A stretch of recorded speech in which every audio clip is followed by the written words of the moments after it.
नमस्कार and good morning everyone. तो हम लोग ऑब्जेक्ट देख रहे थे।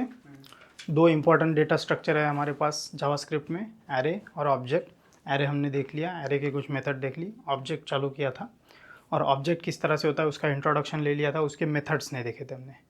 अब आगे बढ़ने से पहले एक बार रिवाइज कर लेते हैं। क्या है ऑब्जेक्ट? जो है ऑब्जेक्ट क्या है? डेटा स्ट्रक्चर है और इसमें डेटा किस तरह से होता है? की वैल्यू पेयर के फॉर्म में होता है। और की क्या हो सकती है? स्ट्रिंग हो सकती है, सिंबल हो सकती है और value can be any data type. अब कांस्टेंट क्यों हम ऑब्जेक्ट की तरफ आए थे, ज़रूरत क्या पड़ी ऑब्जेक्ट की? तो हमारे पास एक ऑलरेडी डेटा स्ट्रक्चर था एरे। एरे में क्या था कि हम लोग स्क्वायर ब्रैकेट देते थे, उसमें जो कुछ डेटा है वो डाल देते थे। अब जैसे सचिन एरे बनाया, सचिन में मैंने सचिन लिखा, तेंदुलकर बैट्समैन 100 1986, ये सब कुछ लिख लिया। लेकिन यहाँ पे आपके पास ये कोई तरीका नहीं है जिससे आपको पता चले कि ये जो सचिन है वो क्या है, तेंदुलकर क्या है। अब जो फैमिलियर है डेटा से उसे तो पता चल जाएगा, किसी क्रिकेट जिसे क्रिकेट पसंद है वो पता चल जाएगा उसे, लेकिन जिसको क्रिकेट के बारे में कुछ नहीं पता, सचिन तेंदुलकर के बारे में कुछ नहीं पता, उसे तो पता नहीं चलेगा। या फिर बहुत सारा डेटा ऐसा है जो किसी अदर सेक्टर से, मेडिकल सेक्टर से डेटा आ गया आपके पास, आपको पता ही नहीं चलेगा एरे में कौन से तरह का डेटा है। ऐसे केस में इस डेटा का अर्थ क्या है, क्या चीज़ ये डिनोट करता है, ये हमें पता ही नहीं चलता। इसीलिए यहाँ पे कंस्ट्रेंट आ जाते हैं। और यहाँ पे जब ये क्या चीज़ का डेटा है, क्यों है, ये पता नहीं है, तो यहाँ पे ऑर्डर बहुत इंपॉर्टेंट हो जाती है। ऑर्डर इन द सेंस जिस ऑर्डर में ये रखे हैं ना, सचिन के बाद तेंदुलकर, तेंदुलकर के बाद जो बैट्समैन है वो। क्यों? क्योंकि यहाँ पे एरे जो होते हैं इंडेक्स बेस्ड होते हैं। सिंस इसकी कोई पहचान नहीं है तो इसको बाहर कैसे निकालेंगे? तो इसकी पहचान एक ही है कि ये कौन से पोजीशन पे है, इसका आइडेंटिफिकेशन एक ही है ना कि ये कौन से पोजीशन पे है। तो ये जीरो इंडेक्स्ड बेस है। Zero indexed in the sense 0 1 2 3, zero से इंडेक्सिंग चालू होती है। अब इंडेक्स की मदद से हम उसे बाहर निकालते हैं। लेकिन अगर ऐसा डाटा हो जिसमें हमें आइडेंटिफिकेशन की ज़रूरत हो क्या चीज़ का है, तो ऐसे केस में हमारे पास आता है एरे डेटा स्ट्रक्चर।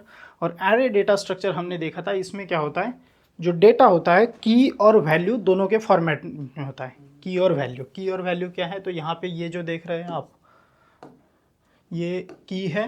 ये क्या करते हैं, हम एक ऑब्जेक्ट लेने के लिए एक कॉन्स्ट मतलब एक वेरिएबल लेते हैं जिसमें हम ऑब्जेक्ट को स्टोर करेंगे। अल्टीमेटली कुछ भी चीज़ आप स्टोर क्या चीज़ में करोगे? वेरिएबल में ही करोगे। अब वेरिएबल में, इस वेरिएबल में हमने, ये वेरिएबल जो है एक तरह से ऑब्जेक्ट बन गया है। इस वेरिएबल का डेटा टाइप क्या रहेगा? ऑब्जेक्ट रहेगा। अब इस ऑब्जेक्ट में इसका सिंबल क्या है? Curly braces start, curly brace and. ठीक है। और यहाँ पे जो फर्स्ट चीज़ होती है वो होती है की, और दूसरा होता है कोलन, इम्पॉर्टेंट है, और फिर होता है उसकी वैल्यू। ये जो होता है ये स्ट्रिंग या फिर सिंबल दोनों में से एक होना चाहिए।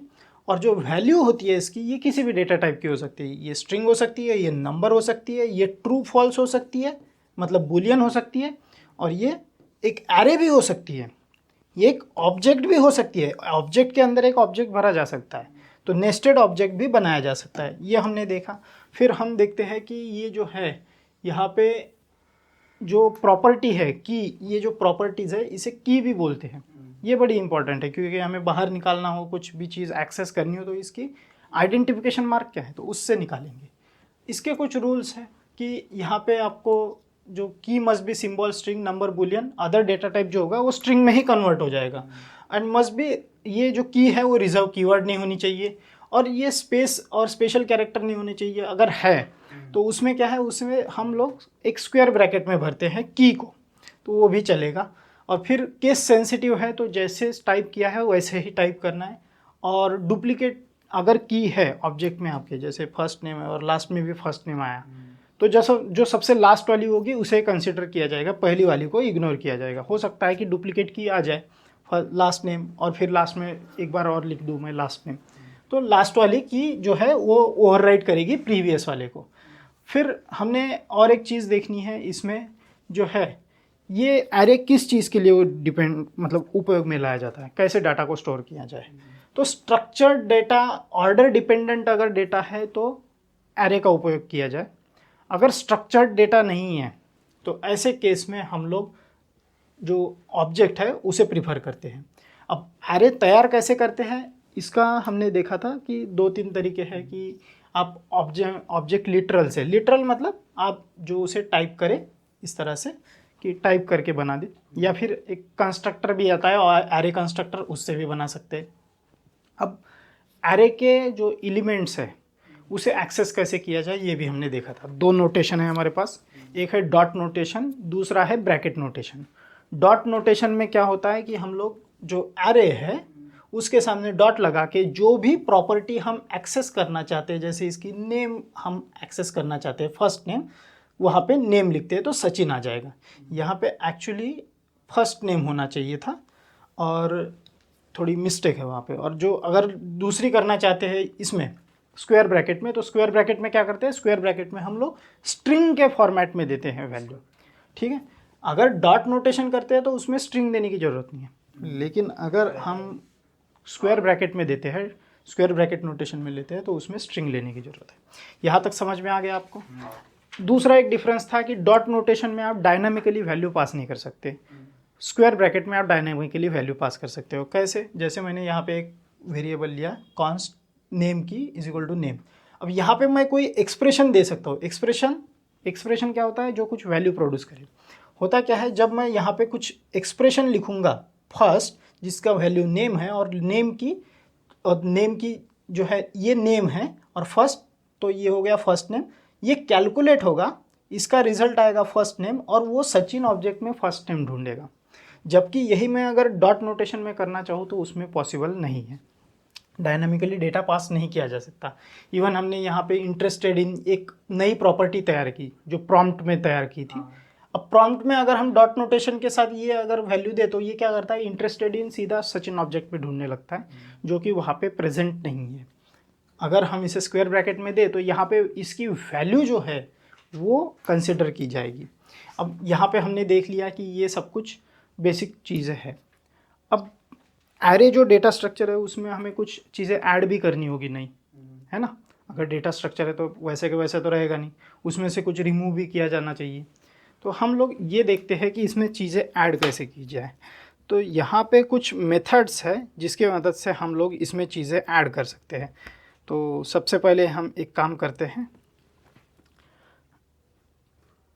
दो तरीके हैं हमारे पास। पहला है डॉट नोटेशन, ठीक है, डॉट नोटेशन, और दूसरा है ब्रैकेट नोटेशन। हम चेक करते हैं, सबसे पहले अपने प्रोग्राम पे जाएंगे। हाँ, हमारे पास एक ऑब्जेक्ट बना हुआ था, जस्ट अ मिनट। ऑब्जेक्ट हमने, हाँ, ये सचिन ऑब्जेक्ट है हमारे पास। इसे कमेंट आउट जो था उसे फिर से फंक्शनल बनाते हैं। और ये सब चीज़ें क्या है, ओके, हमने ये सब कुछ चीज़ें इसके एक्सेस कैसे करते हैं ये देखा था। अब इसमें देखिए आपके पास एक प्रॉपर्टी नहीं है। जैसे मैं एक प्रॉपर्टी ऐड करना चाहता हूँ इसमें कि इस फार्म ओनर मैं करना चाहता हूँ। तो मैं क्या कर सकता हूँ कि यहाँ पे आऊँगा, नीचे इसे हटाते हैं, और मैं लेता हूँ सचिन ऑब्जेक्ट डॉट, एक प्रॉपर्टी तैयार कर रहा हूँ मैं, ठीक है, इज फार्म ओनर। क्या सचिन के पास फार्म है?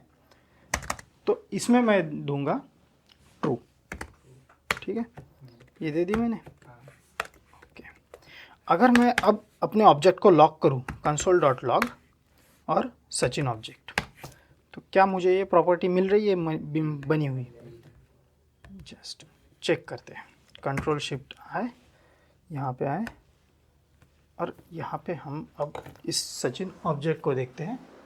सचिन ऑब्जेक्ट में क्या हमारे पास इज फार्म ओनर आ गई है? बिल्कुल आ गई है। अब यहाँ पे और एक चीज़ ध्यान में रखिए, इसमें ऑर्डर नहीं है चीज़ों का, तो चीज़ें दिख कैसे रही है? आप देखिए अल्फ़ाबेटिकली ऑर्डर्ड है ना, सी के बाद डी, डी के बाद एफ, आई, या जे के एल पी। मतलब जब हम लॉक कर रहे हैं ऑब्जेक्ट, तो इसमें जो उसकी की है यहाँ पे आप किसी भी ऑर्डर में दे दीजिए। सचिन ऑब्जेक्ट में आप देखिए सबसे पहले फर्स्ट नेम लास्ट नेम था, लेकिन यहाँ पे फर्स्ट नेम लास्ट नेम कहाँ गया? फर्स्ट नेम तीसरे नंबर पे चला गया। तो अल्फ़ाबेटिकली आपकी की सॉर्ट हो जाएगी, क्योंकि यहाँ पे ऑर्डर का कोई मतलब है ही नहीं। तो वो एक कन्वीनियंस के लिए वहाँ पे इस तरह से है। यहाँ पे इस फार्म ओनर हमारी बन गई है। अब हम एक और प्रॉपर्टी तैयार करके देखते हैं। ये तो हमने कैसे तैयार की ये प्रॉपर्टी, ये हमने डॉट लगा के की, डॉट नोटेशन। अब हम एक काम करते हैं, सेम को ब्रैकेट लोकेशन के ब्रैकेट नोटेशन के साथ देखते हैं। तो सचिन ऑब्जेक्ट और यहाँ पे ब्रैकेट, और जब हम ब्रैकेट में देते हैं तो हमने देखा था कि इसमें आपको स्ट्रिंग के फॉर्मेट में देना पड़ता है। ठीक है, तो यहाँ पे स्ट्रिंग के फॉर्मेट में मैं जाऊँगा, इज कार ओनर। ठीक है, क्या सचिन के पास कार ओनर है? तो हाँ है, कार ओनर, हाँ कार है उसके पास। और यहाँ पे कौन सी कार है उसके पास? FARRARY,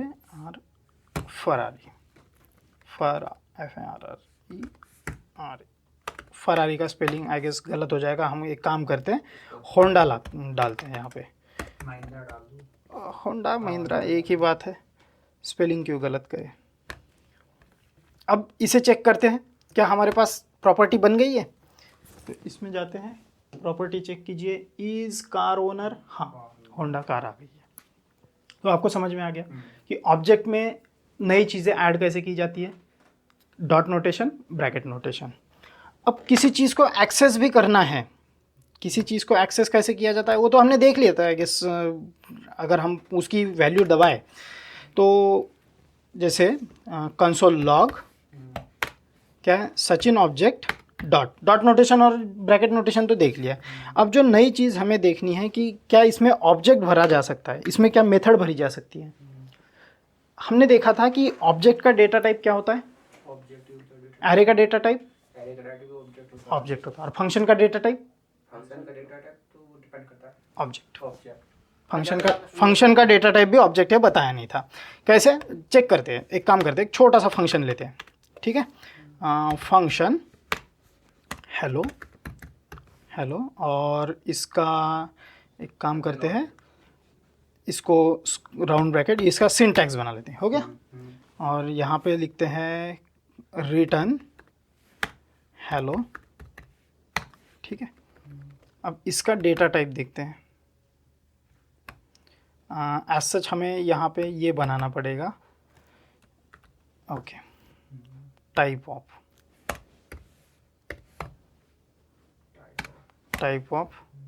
फंक्शन console.log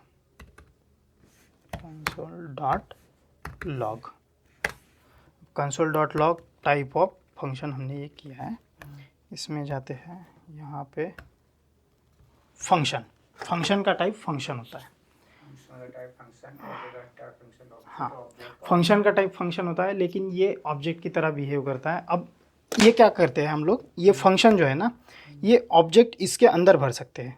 जैसे ये ऑब्जेक्ट है हमारे पास, क्या है हमारे पास इंस्ट्रक्शन क्या है, in JavaScript we can store object inside. एक ऑब्जेक्ट के अंदर दूसरा ऑब्जेक्ट भी डाल सकते हैं और फंक्शन भी बना सकते हैं। कैसे? तो हम एक काम करते हैं, देखिए क्या है, in JavaScript we can store object with in another object since functions are also type of object. Function भी एक तरह से ऑब्जेक्ट ही है। मैंने क्या कहा था, जावास्क्रिप्ट में सब कुछ ऑब्जेक्ट है, ये भी कहा था मैंने। लेकिन उसमें कुछ चीज़ें हैं जो कैविएट है, वो आगे चल के देखेंगे। लेकिन जावास्क्रिप्ट में सब कुछ ऑब्जेक्ट है। फंक्शन का टाइप फंक्शन भले हो, लेकिन है वो एक तरह से ऑब्जेक्ट ही। ठीक है, तो यहाँ पे हम एक काम कर सकते हैं कि ऑब्जेक्ट के अंदर एक नया ऑब्जेक्ट भर के देखते हैं। और ऑब्जेक्ट के अंदर ऑब्जेक्ट भरने से पहले हाँ, यहाँ पे एक काम कर सकते हैं, ये जो हमारा सचिन ऑब्जेक्ट है ना, इसमें हम जाते हैं। अब यहाँ पे सचिन ने क्या किया है, बहुत सारी टीम में खेला है, और सचिन ने जो एंट्री हुई थी उसकी 1986 में हुई थी, रिटायरमेंट ईयर 2013 था। हमें एक ऐसा फंक्शन बनाना है कि वो कैलकुलेट करे कि कितने साल सचिन खेला है, क्रिकेट खेला है। तो यहाँ पे हम एक काम करते हैं, वैल्यू देते हैं, एक की लेते हैं। की क्या लेंगे हम, टोटल ईयर प्लेड। ठीक है, total year played, total years played होगा क्योंकि एक साल तो नहीं। हाँ, अब ये हमारी की हो गई। और इसमें हाँ, अब इसमें हमें क्या असाइन करना है, एक फंक्शन। मैंने क्या कहा था कि आप ऑब्जेक्ट में फंक्शन डाल सकते हैं, तो इसमें हम फंक्शन डालेंगे। ये फंक्शन आपका ऑब्जेक्ट के अंदर बन रहा है, नोटिस कीजिए फंक्शन, और फंक्शन में हम कुछ तो देंगे क्योंकि कैलकुलेट करना है तो उसके अंदर हमें इनपुट भी देना पड़ेगा। हाँ नहीं, नाम फंक्शन का नाम देने की जरूरत नहीं है यहाँ पे नाम क्यों नहीं देंगे, क्योंकि ये नाम एक तरह से ये टोटल ईयर प्लेट उसका नाम है ना, ये फंक्शन एक्सप्रेशन की तरह है एक तरह से। फंक्शन एक्सप्रेशन में क्या करते थे, एक वेरिएबल लेते थे, उसके सामने इक्वल लिखते थे और एनोनिमस फंक्शन देते थे, फंक्शन और सीधा फंक्शन लिख देते थे। अब यहाँ पे एनोनिमस फंक्शन तो देना है, लेकिन ये फंक्शन कुछ इनपुट भी लेगा, है ना। हमें दो चीज़ें चाहिए होगी ना कि कौन से साल में चालू किया और कौन से साल में एंड किया। तो यहाँ पे हम इसकी वैल्यू कहाँ देते थे, पैरामीटर कहाँ देते थे, इस पैरेंथेसिस में, ठीक है। तो यहाँ पे हम लोग क्या करते हैं, एक ले लेते हैं रिटायरमेंट ईयर, रिटायरमेंट ईयर, और एक लेंगे डेब्यू ईयर। हाँ, अब यहाँ पे जाएंगे और इसमें फंक्शन में लिखेंगे कि रिटर्न क्या करेगा, रिटर्न कुछ रिटर्न भी करना चाहिए, आउटपुट देना चाहिए ना। हाँ, तो return retirement year minus debut year, ठीक है। अब हमारा ये प्रोग्राम बन गया, ठीक है। अब लेकिन ये रिटायरमेंट ईयर और डेब्यू ईयर कहाँ से आ रहा है, हम लोग देखिए एक तरह से क्या कर रहे हैं, इसी का यही की वैल्यू ले रहे हैं ना। ये जो आ रही है रिटायरमेंट ईयर यहीं से आएगी और डेब्यू ईयर भी यहीं से आएगी, और ये जो वैल्यू यहाँ पे है वो यहाँ पे आएगी। अब होता क्या है कि हम लोग इसमें एक काम कर सकते हैं, इसमें इसे रन कर सकते हैं, और रन करने के लिए फंक्शन हमें रन करना पड़ेगा कभी भी, है ना। फंक्शन रन करने के लिए हम यहाँ पे आते हैं सचिन ऑब्जेक्ट डॉट। अब हमारे पास देखिए क्या है, यहाँ पे है हमारे पास टोटल ईयर प्लेट, इसे रन करके देखते हैं, ठीक है। टोटल ईयर प्लेट एक प्रॉपर्टी हो गई उसकी। अब उसने रिटर्न क्या किया है, उसने रिटर्न किया है एक तरह से फंक्शन रिटर्न किया है हमें, है ना, ये फंक्शन ही मिला है। अब फंक्शन रिटर्न किया है, इसको रन भी करना पड़ेगा ना। फंक्शन जो हमें मिला है उसे चलाएंगे कैसे, क्योंकि हमने उसमें पैरामीटर देने के लिए कहा था, है ना। हाँ, हमने यहाँ पे पैरामीटर देने के लिए कहा था, हमने दिया नहीं है। हाँ हाँ, लेकिन ये पैरामीटर तो इसने यही से एक्सेप्ट कर लेना था, है ना। पैरामीटर इसने यही से एक्सेप्ट कर लेना चाहिए था ना, जो सचिन के वो। हाँ हाँ हाँ, सचिन से ही उठा लेना था इसमें पैरामीटर। दिक्कत ये आ गई कि हमने इसे एक तरह से इसी में से उठाने के लिए मजबूर नहीं किया है। हमने यहाँ पे क्या करना था, इसको धिस देना था, लेकिन धिस के पहले हम एक काम करते हैं, सबसे पहले इसी को रन करके देखते हैं और इसमें हम 86 और 2013 भर के देखते हैं, ठीक है। तो ये आ गया है यहाँ पे 1986, और दूसरा आर्गूमेंट रहेगा हमारा रिटायरमेंट का 2013 में, ठीक है। अब हाँ, अब देखिए, अब यहाँ पे आता है क्या, हाँ 27, लेकिन ये गलत क्यों हो गया, -27, माइनस उल्टा कर दिया क्या हम लोगों ने फंक्शन में। हाँ, रिटायरमेंट ईयर, हाँ ओके 2000, नहीं ये तो सही है ना। डेब्यू ईयर तो 1986 है, डेब्यू ईयर छोटा है, रिटर्न करना चाहिए था। डेब्यू माइनस में क्यों आया, जस्ट मिनट। रिटायरमेंट ईयर 2013 नीचे, हाँ पैरामीटर हमने उल्टा दिया है क्या, हाँ पैरामीटर उल्टा दिया है। सबसे पहला पैरामीटर क्या है हमारा, रिटायरमेंट ईयर है ना। हाँ, तभी 2013 यहाँ पे 2013, और यहाँ पे होना चाहिए 1986, 86, ठीक है। अब आपका सही आया। अब आपने क्या किया है कि एक फंक्शन था आपके पास, उसको यहाँ पे आपने कुछ पैरामीटर दिए।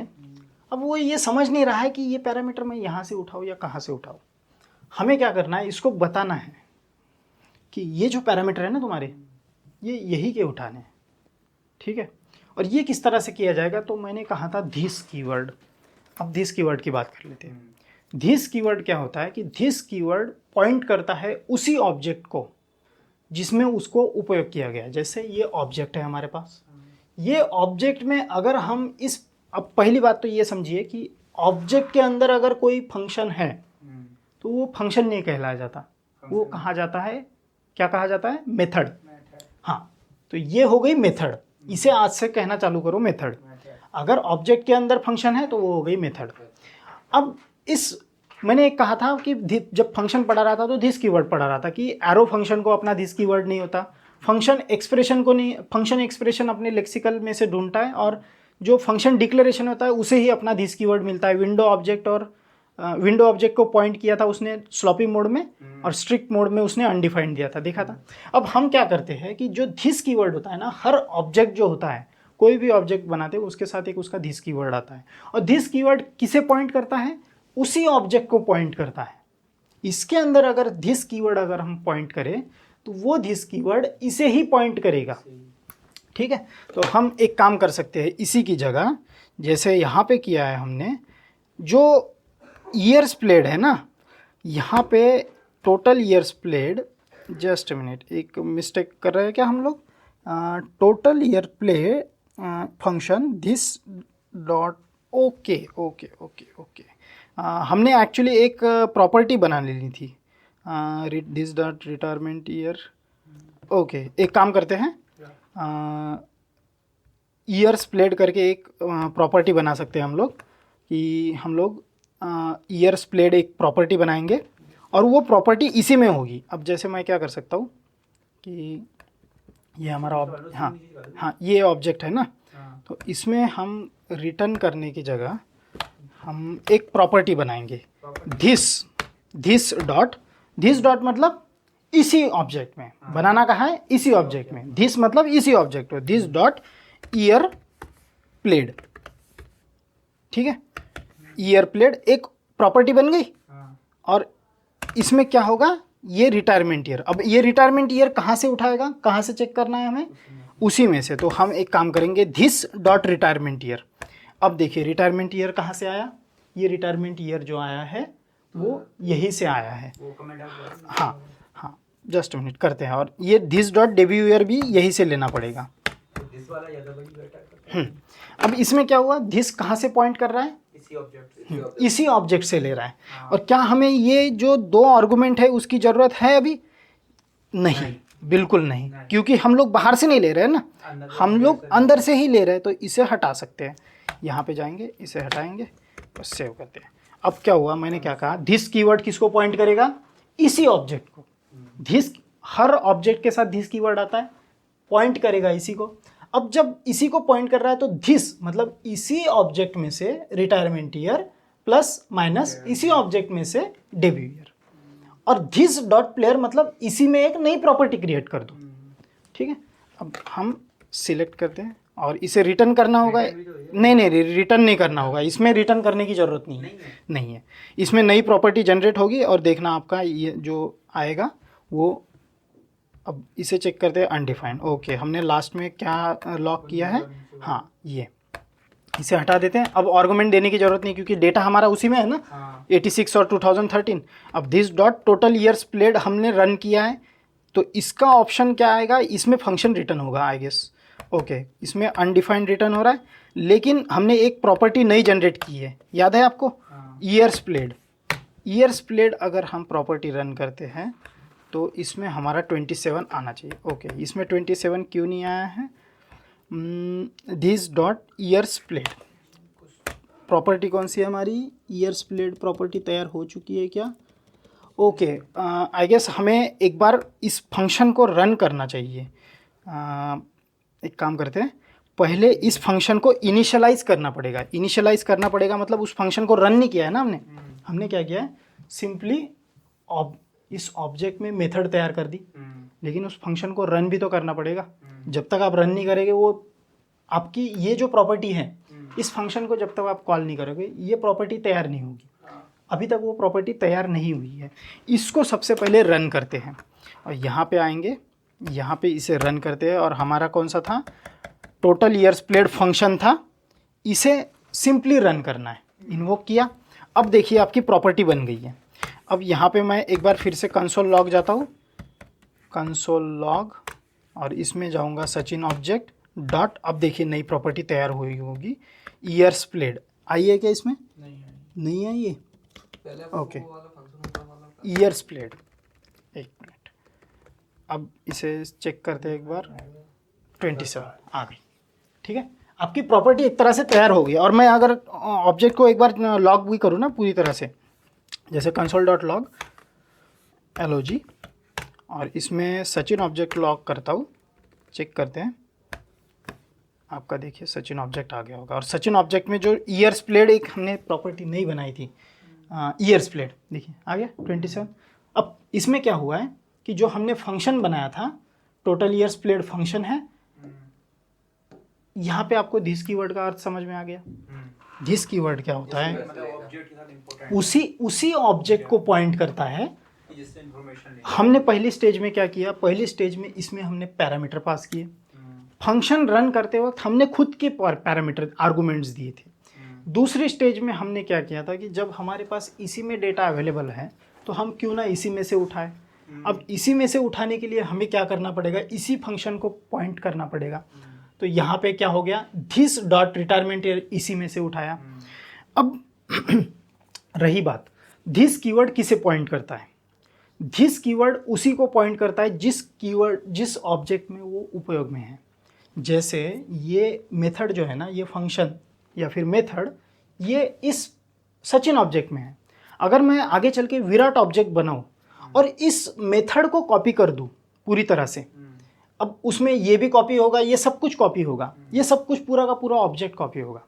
अगर मैं उस मेथड में, उस ऑब्जेक्ट में वो मेथड कॉल करूं विराट ऑब्जेक्ट में, तो वो किसे पॉइंट करेगी, क्या इसे पॉइंट करेगी, हाँ वो विराट से। अब इसमें क्या होता है, जैसे दिस कीवर्ड शिफ्ट कैसे करता है, लॉयल्टी देखना। इस बार ये दिस कीवर्ड किसको पॉइंट कर रहा है, सचिन तेंदुलकर को। अब हम एक सेम ऑब्जेक्ट तैयार करते हैं विराट का, ठीक है। इसमें विराट का ऑब्जेक्ट तैयार कर लेते हैं, सेम ऑब्जेक्ट, यहाँ नीचे आएंगे, ओके, ये विराट ऑब्जेक्ट तैयार हो गया।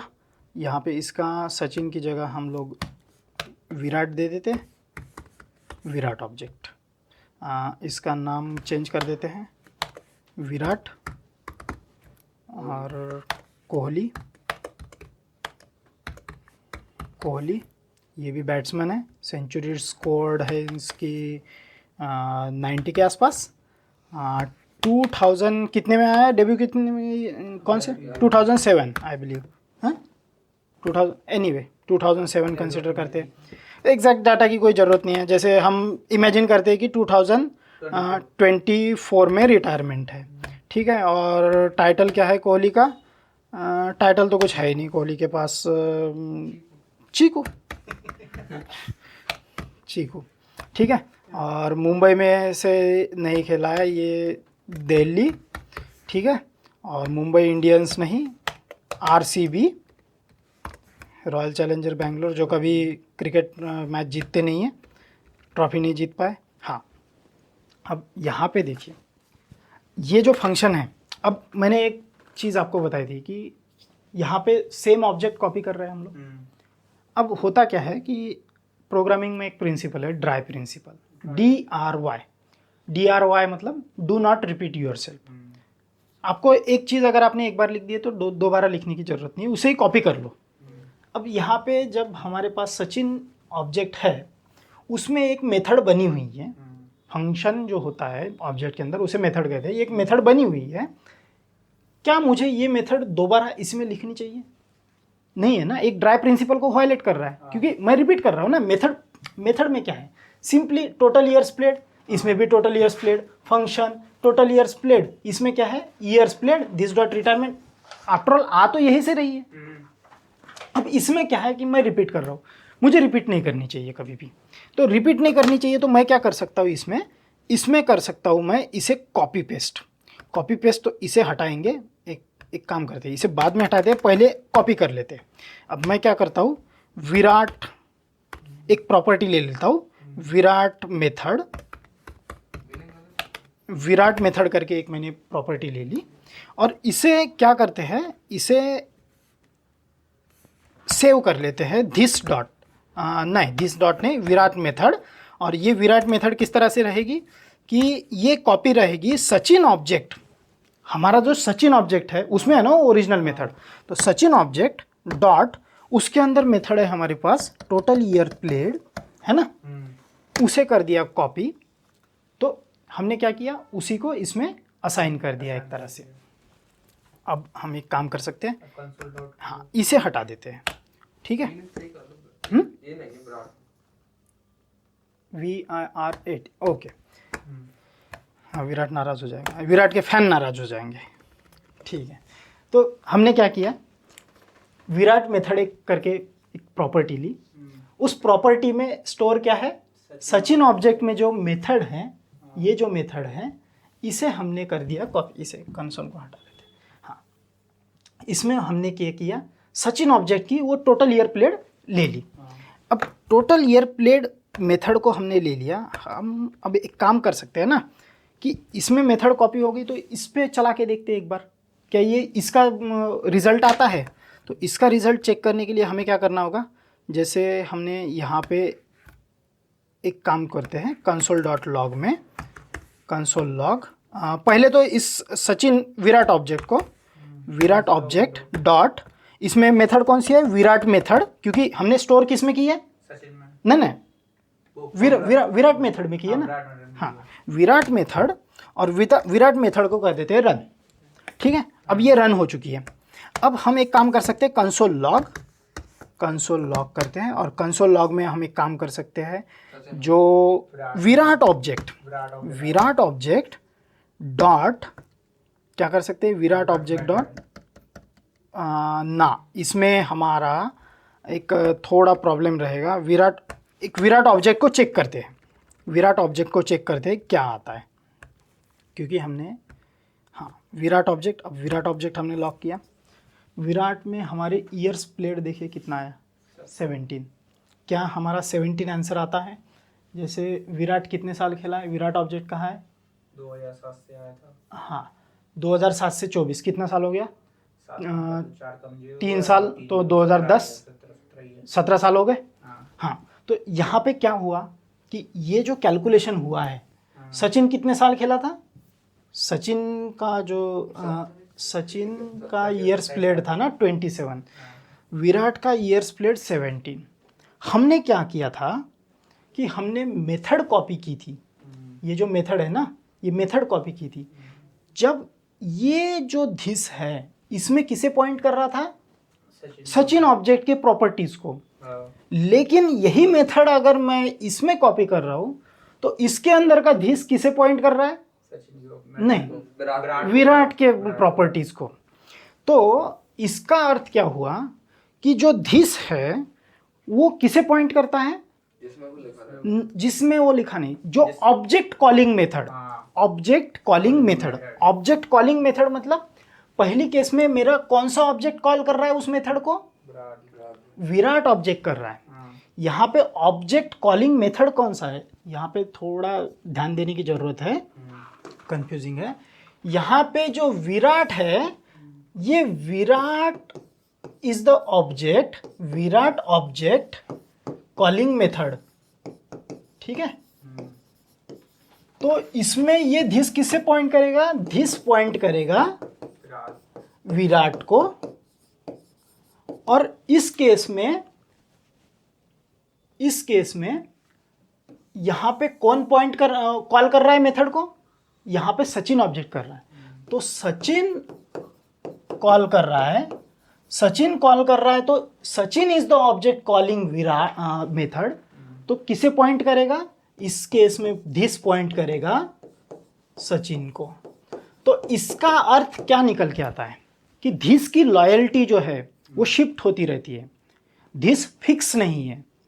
कॉपी भले ही किया हो हमने मेथड, लेकिन धिस का अर्थ चेंज होता है किसके बदौलत, जो उसे कॉल करेगा धिस उसे पॉइंट करेगा। यही चीज़ हमें इसमें देखने को मिलती है कि यहाँ पे क्या है। इन दिस एग्जाम्पल जैसे हम देखें, अगर इसकी थ्योरी देखें, in JavaScript we can store object with in object, so since function are also okay. हाँ अब यहाँ पे एवरी जावास्क्रिप्ट, ये देखिए, every JavaScript method gives us access to special keyword this method और keyword is equal to that object on which it is called. जिस पे बुलाया जाएगा, जिस ऑब्जेक्ट पे बुलाया जाएगा, जो मेथड बुलाया जाएगा उसको वो दिस पॉइंट करेगा। In other word, it is the object calling method and points to the object in which method is called. जिस ऑब्जेक्ट में मेथड बुलाओगे उस मेथड को उस ऑब्जेक्ट को वो मेथड पॉइंट करेगी। ठीक है, ये समझ में आ गया। तो दिस की लॉयल्टी जो है वो चेंज होती रहेगी। अब दिस की और भी प्रॉपर्टी है। अब जैसे ये सिंपल प्रॉपर्टी देख ली हमने कि दिस की लॉयल्टी जो है ऑब्जेक्ट के साथ चेंज होती रहेगी। भले ही आपने मेथड कहाँ डिफाइन की थी, शुरुआत में एक ऑब्जेक्ट बनाइए आप। अब आप युवराज ऑब्जेक्ट बनाइए, आप हरभजन ऑब्जेक्ट बनाइए, आप रिकी पॉइंटिंग ऑब्जेक्ट बनाइए। हर किसी में दिस को कॉल कीजिए। दिस किसे पॉइंट करेगा, जो प्लेयर उसे बुलाएगा, जिसमें उस मेथड को बुलाएगा उसे ही वो पॉइंट करेगा, सचिन को पॉइंट नहीं करेगा। भले ही जो मेथड डिफाइन की गई थी कहाँ डिफाइन की गई थी, सचिन में की गई थी। तो इसका अर्थ समझ में आ गया। हाँ, यहाँ पे क्लियर हो गया। अब ये जो दिस है क्या है, थोड़ा कंफ्यूजिंग टॉपिक है। एक बार में अगर समझ ना आए तो फिर प्रॉब्लम हो जाती। तो दिस की ये सिंपल प्रॉपर्टी देख ली। अब दिस की बहुत सारी प्रॉपर्टीज है, आगे चल के और धीरे धीरे आती जाएगी। जैसे जैसे हमारा टॉपिक आता जाएगा हम दिस की प्रॉपर्टी को, एक नई प्रॉपर्टी को समझते रहेंगे। तो दिस ऐसा मान के चलिए कि पूरे प्रोग्रामिंग में आखिर तक दिस ही पढ़ना है। ठीक है, अब ये समझ में आ गया आपके। हाँ, अब यहाँ पे कुछ प्रोबेबल इंटरव्यू क्वेश्चंस होते हैं। ऑब्जेक्ट की जो बेसिक प्रॉपर्टीज वगैरह होती है वो हमने देख ली। अब यहाँ पे देखते हैं कि what is object in JavaScript. तो बता सकते हैं आप ऑब्जेक्ट क्या है। ऑब्जेक्ट एक तरह से डेटा स्ट्रक्चर है। डेटा किस तरह से स्टोर करता है, वो की वैल्यू पेयर के फॉर्म में स्टोर करता है। इसमें अपना खुद का दिस कीवर्ड मिलता है। हर ऑब्जेक्ट को रहेगा। ऑब्जेक्ट को कोई भी ऑब्जेक्ट बनाइए उसमें दिस कीवर्ड उसका अपना रहेगा। अपने आप प्रॉपर्टी डिफाइन ही हो जाती है वो। How do you create object in JavaScript. Object किस तरह से बनाया जाता है, या तो लिटरल से बना लो या तो फिर आप कोई कंस्ट्रक्टर ले लो। लिटरल से बनाना थोड़ा आसान है। What is the rule for declaring की इन ऑब्जेक्ट। रूल डिक्लेयर करने के, की डिक्लेयर करने के क्या ये है कि स्ट्रिंग होनी चाहिए, नंबर से स्टार्ट नहीं होनी चाहिए। अगर नंबर से स्टार्ट हो रही है तो वो ब्रैकेट में होनी चाहिए। ठीक है, और सिंबल हो सकता है। What is the difference between object and array in JavaScript. ये सबसे इंपॉर्टेंट क्वेश्चन है। ये लगभग हर जगह पूछा जाता है कि एरे और ऑब्जेक्ट में क्या डिफरेंस है। तो सबसे पहला डिफरेंस क्या है कि एरे में ऑर्डर मैटर करता है, ऑब्जेक्ट में नहीं करता।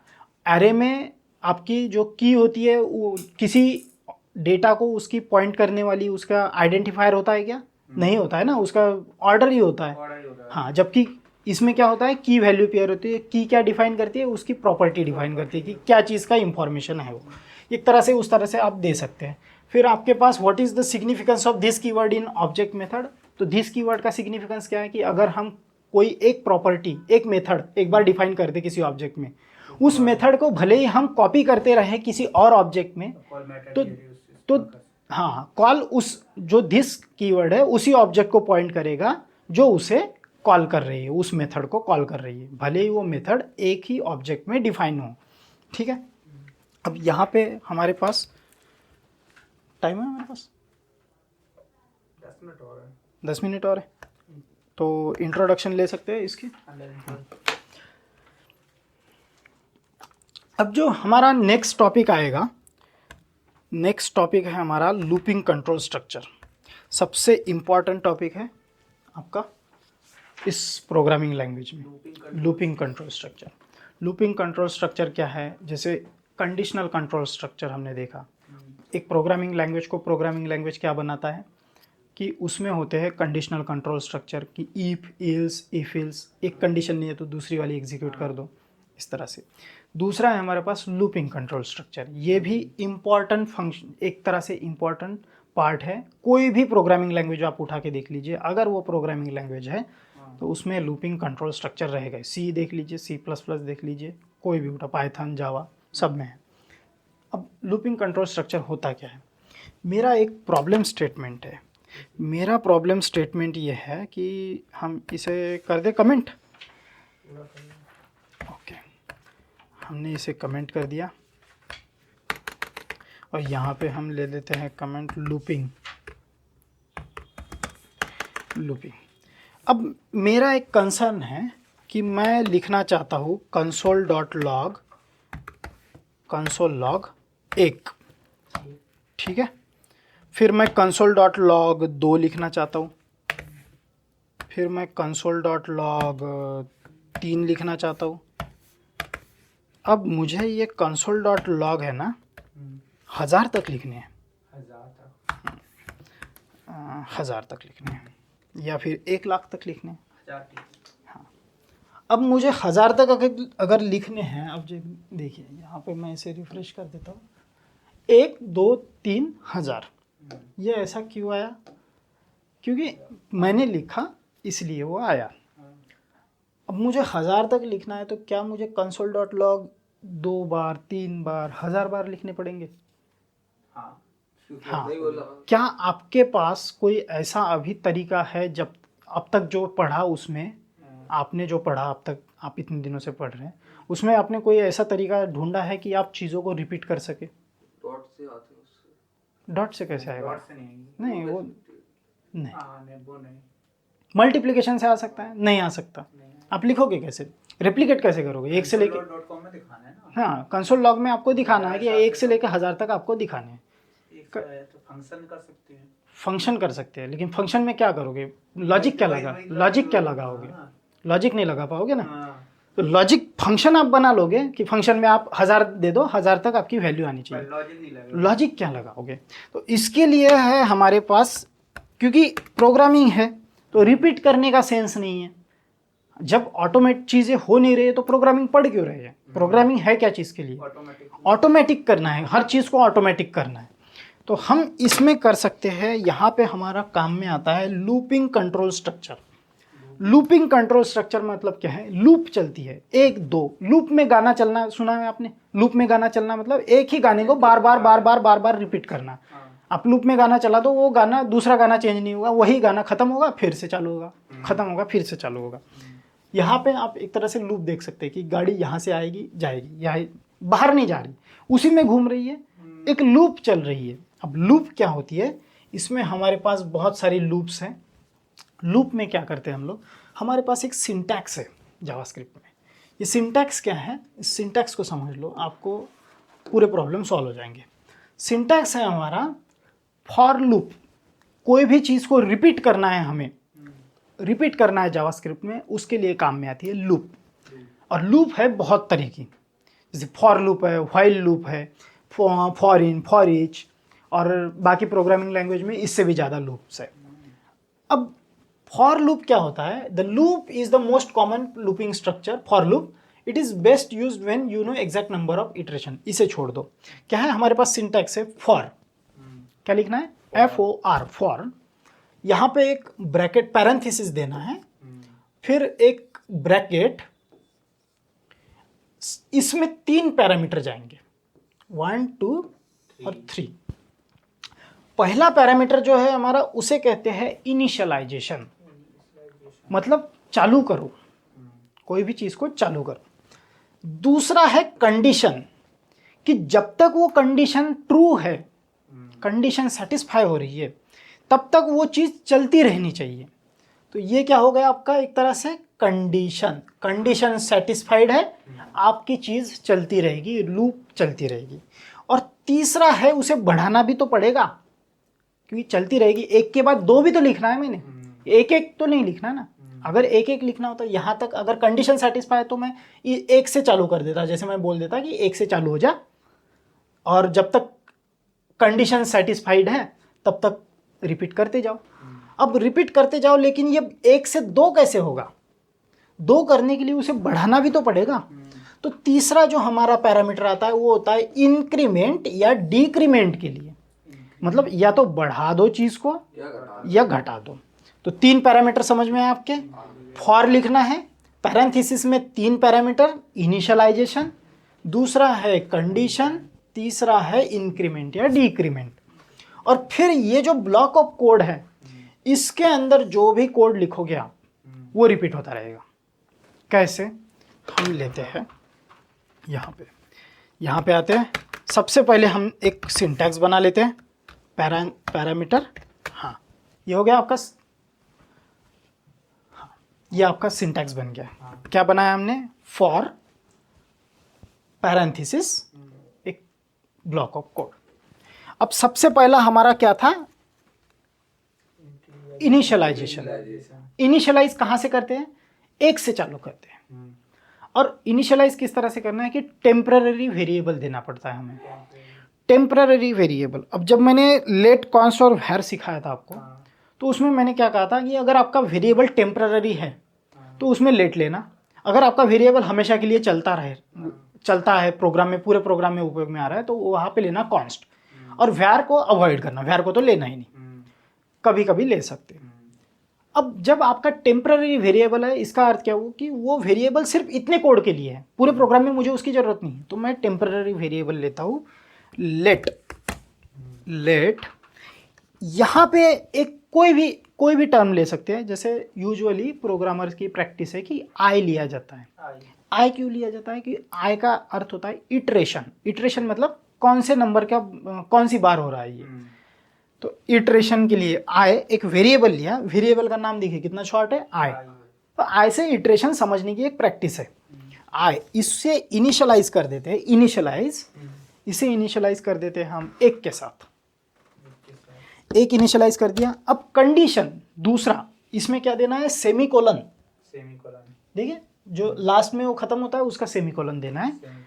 दूसरा जो पैरामीटर रहेगा हमारा कंडीशन। अब कंडीशन क्या रहेगी, अगर हमारा आय ये बढ़ेगा, 1 से चालू होगा, लाख तक जा सकता है, 10 लाख तक जा सकता है, मेरी कंडीशन है कि 1000 तक ही चाहिए मुझे। तो आय जब 1000 तक जाएगा तब इस लूप को रोक देना है। तो मैं किस तरह से लिखूंगा, i, if i is greater than और इक्वल टू, अगर वो 1000, जैसे ही आई की वैल्यू अभी 1 है, 1000 या 1000 से ऊपर चली जाए तो यहाँ पे लिखूंगा 1000। इसका अर्थ क्या हुआ कि आई की वैल्यू 1000 या से बड़ी है या 1000 तक है। इफ आई इज नहीं लेस देन, हाँ जब तक कम है 1000 से कम है, चलती जाए, कहाँ तक चलती जाए, 1000 तक। और यहाँ पे करना है इंक्रीमेंट। इंक्रीमेंट कैसे करना है, तीसरा आर्गुमेंट, पहला आर्गुमेंट हो गया कॉलन दे दिया, दूसरा आर्गुमेंट हो गया कंडीशन हो गई, इनिशियलाइजेशन कंडीशन, तीसरा आर्गुमेंट होता है हमारा इंक्रीमेंट या डिक्रीमेंट। अब इंक्रीमेंट के लिए हमें यहाँ पे एक प्रैक्टिस होती है, यहाँ पे लिखते हैं आई प्लस प्लस, ठीक है, आई प्लस प्लस। अब आई प्लस प्लस हमने लिख लिया, देखिए यहाँ पे एक आई प्लस प्लस सेम है। अब मैं यहाँ पे इस ब्लॉक ऑफ कोड में मैंने क्या कहा था, इसमें आप जो लिखोगे वो आ जाएगा। मैं यहाँ पे लिखता हूँ console.log, console.log रिपीट होगा। और क्या देना चाहता हूँ मैं जब मेरी आई की वैल्यू 1 से चालू हो रही, 1000 तक जा रही है, और 1000 के बाद मेरी कंडीशन ब्रेक हो रही है, तो ये लूप से बाहर चला जाएगा। जब कोई भी चीज़ लूप में फंसती है, जिस तरह से ये गाड़ी लूप में फंस चुकी है, ये गाड़ी देखिए हमने लूप में फंस चुकी है, बाहर नहीं जा सकती ना। जैसे ही यहाँ पे इसकी कंडीशन अगर खत्म हो गई, ये लूप खत्म हो गई, यहाँ पे तोड़ दिया लूप को, गाड़ी बाहर चली जाएगी। लेकिन ये लूप में जब तक गाड़ी इसी में घूमती रहेगी। सिमिलरली अगर लूप में आपकी चीज़ आती है, कंडीशन जब तक आपकी ट्रू है, ये लूप के अंदर का कोड चलता रहेगा, उसके नीचे कंपाइलर जाएगा नहीं। यहाँ पे जब 1 से चालू हो रहा है तो मैं यहाँ पे आई लिख सकता हूँ क्योंकि टेम्पररी वेरिएबल है मेरा। हाँ, अब इसे करता हूँ सेव। ये प्रोग्राम हो गया आपका। अब देखिए इस कोड में देखिए कितने बार लिखना पड़ा मुझे, खाली 3-4 बार लिखना पड़ा मुझे, एक ही लाइन में मैंने इतना 1-2 लाइन में कर दिया। अब इसे करते हैं रन, यहाँ पे जाएंगे और इसे करते हैं रन। आ गई आपकी, देखिए 1000 तक जनरेट हो गया ऑटोमेटिक। ये पहला वाला जो हमारा था 1, 2, 3 1000, उसे मिटा देते हैं फिलहाल, ठीक है।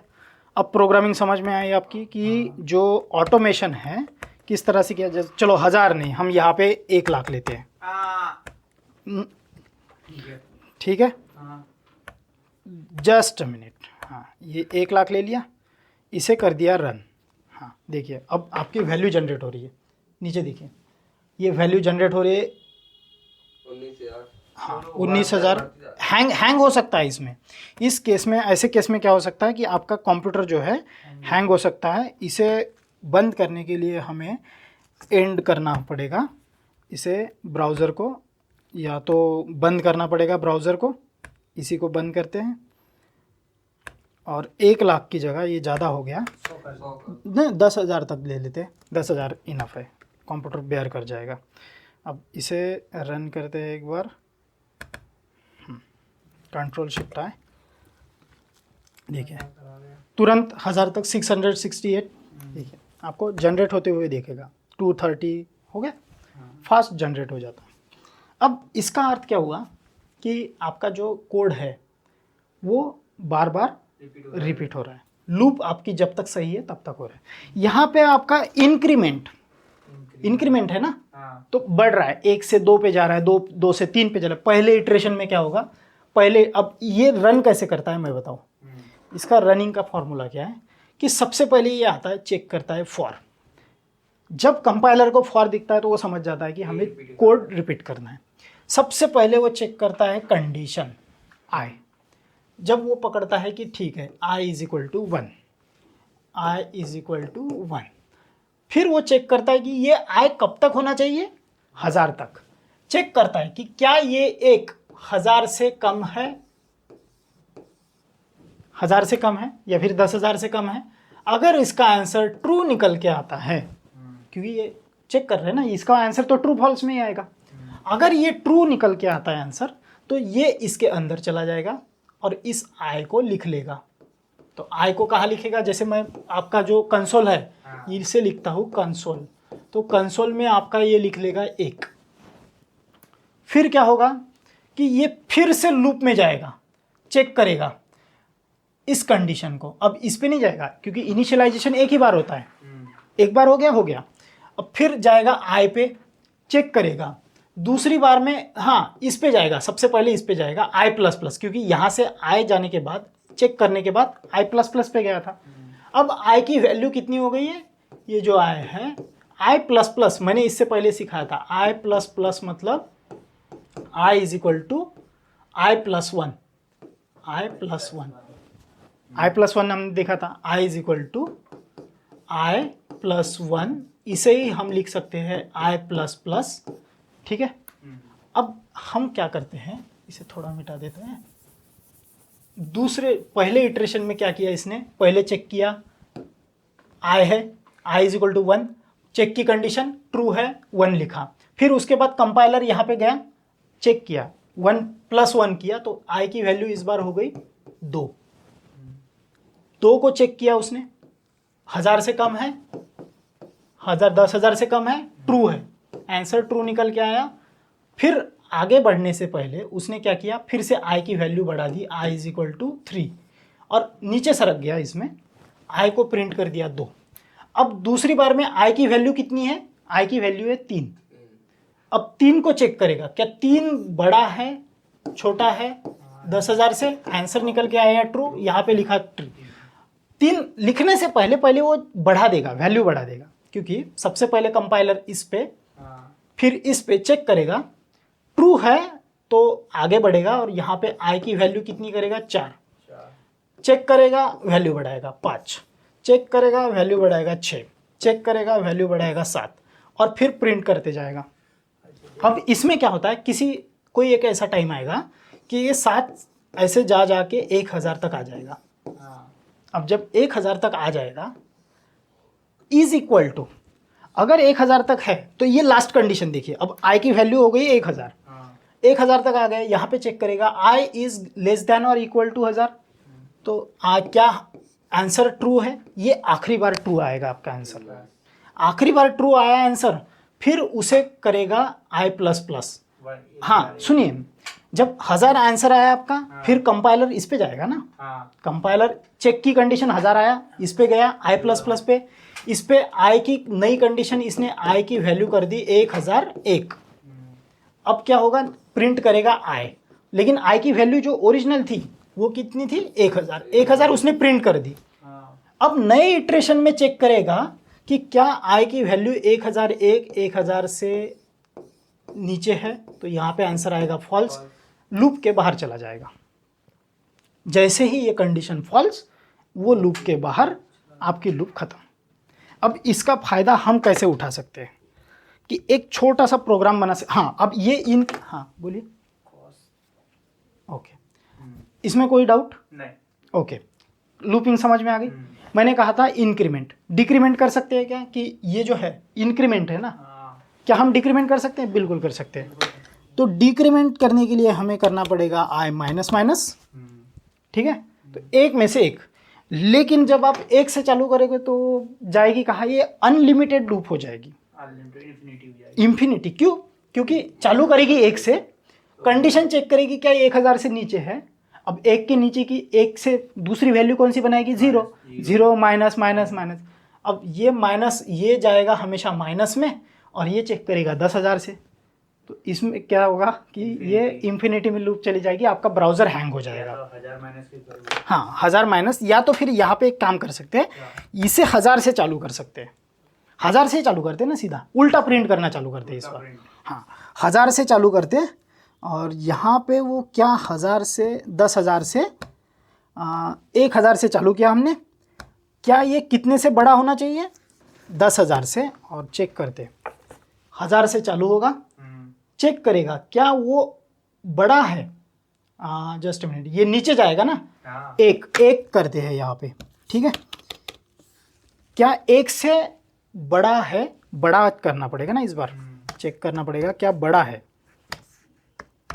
क्या एक से बड़ा है इज आई ग्रेटर देन 1 और इक्वल टू 1 और अगर है तो आई माइनस माइनस प्रिंट करो यहाँ पे आए हम इसे किया कंसोल लॉग सेम देखिए आपका उल्टा ऑर्डर में प्रिंट हुआ है इस बार 1000 से चालू हुआ होगा देखिए 8 23 22 21 20 19 18 और ये इस तरह से लास्ट में आपकी कंडीशन खत्म हुई है एक पे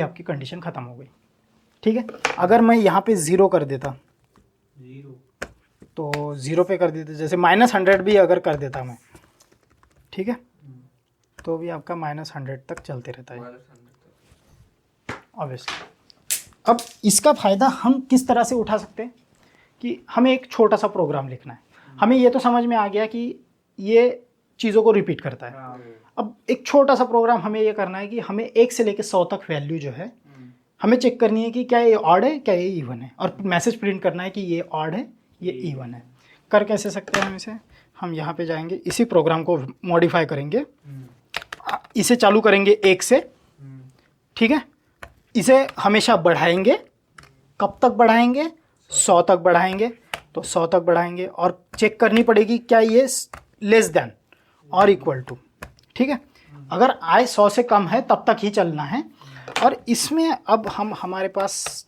जो फॉर्मूला है ऑड और इवन कैसे चेक करते हैं कि अगर 2 से पूरी तरह से डिविजिबल है तो इवन अदरवाइज ऑड अब यहाँ पे चेक कैसे करोगे कि ऑड है या इवन है क्या क्या कौन सा फॉर्मूला लगेगा इसमें नहीं कौन सा जावास्क्रिप्ट का कौन सा लूप लगेगी कंडीशनल कंट्रोल स्ट्रक्चर लगेगा इफ एल्स का लगेगा सबसे एक्सलेंट यहाँ पे चेक करते हैं इफ क्या करते हैं इफ का सिंटैक्स बना लेते हैं पहले इफ और यहाँ पे इफ में और आगे लिख लेते हैं इल्स ये बन गया आपका सिंटैक्स अब यहाँ पे हमने क्या किया लूप के अंदर इफ एल्स लगाया है मतलब एक चीज़ के अंदर दूसरी चीज़ डाल रहे हैं एडवांस प्रोग्रामिंग में जा रहे हैं हम लोग आई इफ आई की वैल्यू आई परसेंटेज क्योंकि मॉडुलस देखना है ना हमें उसका 0 नहीं आना चाहिए आई परसेंटेज 2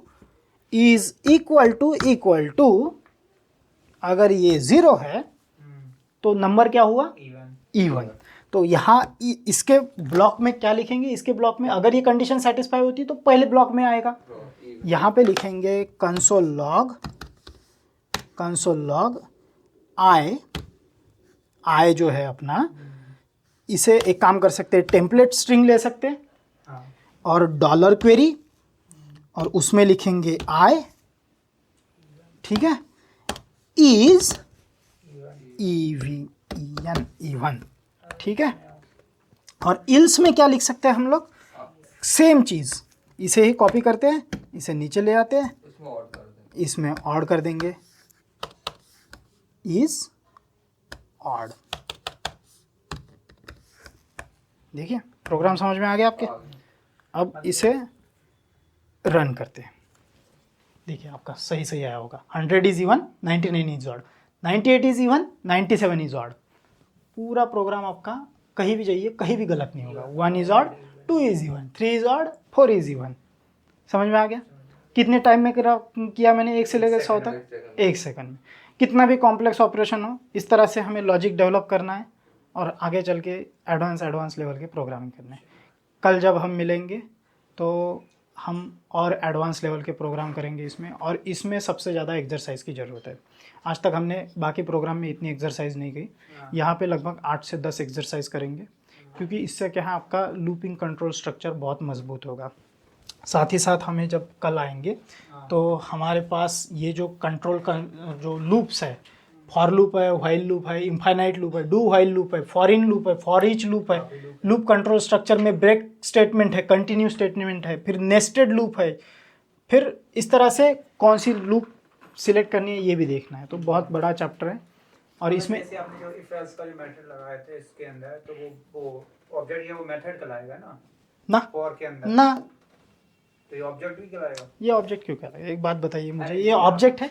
नहीं, आपने ये बोला था ना कि ऑब्जेक्ट के अंदर कोई फंक्शन अगर ऑब्जेक्ट के अंदर फंक्शन, मैंने क्या कहा, आपने क्या कहा? ऑब्जेक्ट के अंदर फंक्शन, ये ऑब्जेक्ट है। और ऑब्जेक्ट के अंदर ये फंक्शन है, उसे मेथड कहा जाता है। ये तो ऑब्जेक्ट नहीं है ना, ये ऑब्जेक्ट का है, ये फॉर्मूला है, ये फॉर्मूला नहीं है, ये अलग जॉनर है, ये चीज़ ही अलग है। जैसे एरे है, ऑब्जेक्ट है, उसी तरह से लूप है, पैरेलल है ना। बहुत सारे टॉपिक है आपके जावास्क्रिप्ट में, बहुत सारे टॉपिक है। एक है एरे, एक है आपका एरे, दूसरा है ऑब्जेक्ट, तीसरा है लूप। लूप क्या चीज के काम आती है? रिपीटेशन के काम आती है, रिपीटेशन ऑफ कोड, ये रिपीटेशन के काम आती है। ऑब्जेक्ट और एरे डेटा स्टोर करने के काम आते हैं, ठीक है। इसमें हमने क्या किया था? सचिन का डेटा स्टोर किया था, धोनी का डेटा स्टोर किया था। इसमें किसी का लूप में किसी का डेटा स्टोर किया है क्या? नहीं ना, हमने इसमें कोड किया है रिपीटेशन के लिए, लॉजिक लगाया कि रिपीटेशन हो या फिर कोई और कोड हो। अब इसमें हम कुछ भी कर सकते हैं, जो भी प्रोग्राम डालोगे वो रिपीट होगा, ठीक है। तो आज के लिए इतना ही। यहाँ पे हम आज की असेंबली को यहीं पे एडजॉर्न करते हैं। जब कल मिलेंगे तो एडवांस पोर्शन पढ़ेंगे। Thank you.